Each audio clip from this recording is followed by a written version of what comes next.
Hello എല്ലാവർക്കും നമസ്കാരം. ഇത് ചരിത്രപ്രസിദ്ധമായ കാഞ്ഞൂർ ശ്രീ ദുർഗാദേവി ക്ഷേത്രമാണ്. ഇന്നിവിടുത്തെ 10ാം ഉത്സവമാണ്. ഹരിപ്പാടിനും കായംകുളത്തിനും ഇടയ്ക്ക് നങ്ങ്യാർകുളങ്ങര എന്ന സ്ഥലത്താണ് ഈ ക്ഷേത്രം നിൽക്കുന്നത്. ഞാനും ഫാമിലിയും എല്ലാവരും ഞങ്ങൾ നേരത്തെ തന്നെ സ്ഥലം പിടിച്ചിട്ടുണ്ട്. ഒരുപാട് ആളുകൾ എത്തിയിട്ടുണ്ട്. ഇത്തവണയും എല്ലാ തവണത്തിനും തൊട്ട് പടിഞ്ഞാറക്കരക്കാർ ശ്രീകോവിൽ മുഴുവൻ പൂക്കൾ കൊണ്ട് മൂടിയിരിക്കുന്ന കാഴ്ച മനോഹരമാണ്. ഞങ്ങൾ ചെല്ലുമ്പോഴേ അവിടെ സേവയും ആവശ്യമൊക്കെ നടക്കുന്നുണ്ട്. ഞങ്ങളുടെ ജീവിതയാണ് ആ മൂളി വെച്ചേക്കുന്നത്. കണ്ടോ, അമ്പലം മുഴുവൻ പൂക്കൾ കൊണ്ട് അലങ്കരിച്ചിരിക്കുകയാണ്. ഒരുപാട് ജനങ്ങൾ എത്തിയിട്ടുണ്ട്. ക്ഷേത്രത്തിന് 4 പാടും കച്ചവടക്കാർ കൊണ്ട് തിങ്ങി നിറഞ്ഞിരിക്കുകയാണ്.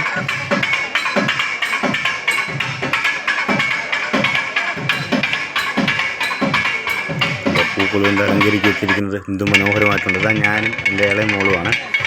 ഇവിടെയും കൈവച്ചിട്ടാണ് ഞാൻ ഈ വീഡിയോ മുഴുവൻ ഷൂട്ട് ചെയ്തിരിക്കുന്നത്.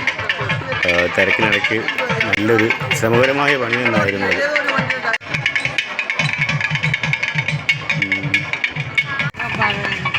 വയസ്സും മൂത്ത മോളും ഞങ്ങൾ തിരക്കിനിടയ്ക്ക് എല്ലാ കാഴ്ചകളും കണ്ടിട്ടാണ് അമ്പലത്തിനകത്തോട്ട് കയറിയത്. 9:30 ആകുമ്പോൾ കോലങ്ങൾ വരാൻ തുടങ്ങത്തുള്ളൂ. ഇന്ന് 10ാം ഉത്സവം ആയതുകൊണ്ട് ഇന്നാണ് ഞങ്ങളുടെ കരയിൽ നിന്നുള്ള കോലം. പല വിധത്തിലുള്ള കച്ചവടക്കാരെ കൊണ്ട് അമ്പലത്തിനകത്ത് വരെ കച്ചവടക്കാരാണ്. റോഡിൽ ഇത് നാഷണൽ ഹൈവേ 66 ആണ്. റോഡ് മുഴുവൻ ബ്ലോക്കായിരുന്നു.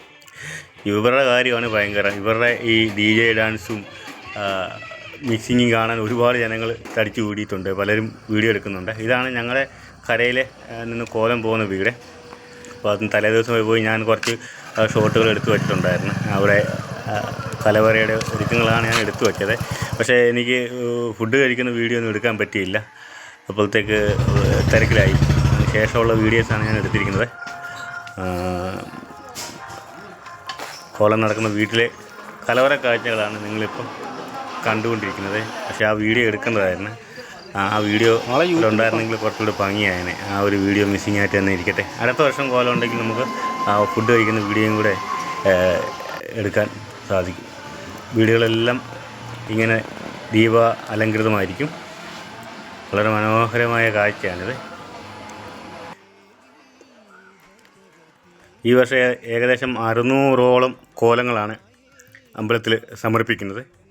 പ്രധാനമായും ഭൈരവി കോലം, കാലം കോലം, പഞ്ചകോലം എന്നിവയും പക്ഷി, യക്ഷി, ഗന്ധർവൻ, പ്രജ എന്നീ കുട്ടിക്കോലങ്ങളും ഉൾക്കൊള്ളുന്നതാണ് കോലം എഴുന്നള്ളിപ്പ്.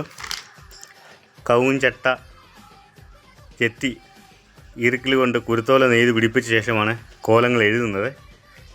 മഞ്ഞളും ചുണ്ണാമ്പും കലർത്തി ഉണ്ടാക്കുന്ന ചുവപ്പ് കളറ്, ചിരട്ടക്കരി എന്നിവയാണ് പ്രധാന ചായങ്ങൾ.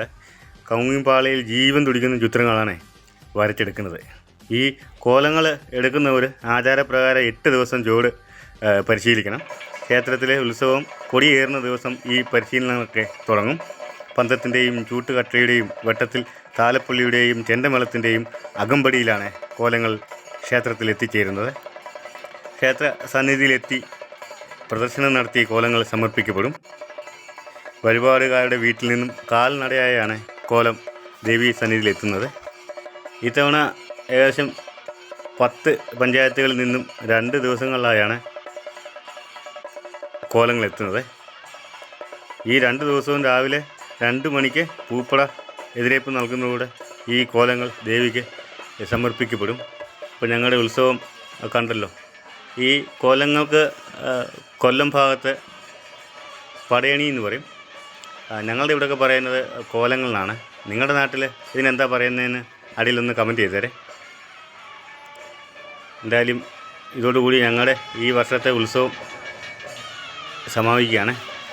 ഇന്ന് കിഴക്കേ കരക്കാരുടെ കോലം എഴുന്നള്ളിപ്പാണ്. അപ്പോൾ കിഴക്കേ കരയിലെ കോലം സമർപ്പിക്കുന്ന വീടുകളിൽ നിന്നുള്ള കോലങ്ങളെല്ലാം എടുത്തതിന് ശേഷം ഒരു പോയിന്റിൽ എത്തിച്ചേരുകയും അവിടുന്ന് കൂട്ടമായിട്ടാണ് എല്ലാ കോലങ്ങളും അമ്പലത്തിലേക്ക് പ്രവേശിക്കുന്നത്. ഇത് കിഴക്കേ നടയിൽ കൂടെയാണ് കിഴക്കേ കരക്കാരുടെ കോലം അമ്പലത്തിലേക്ക് എഴുന്നള്ളുന്നത്.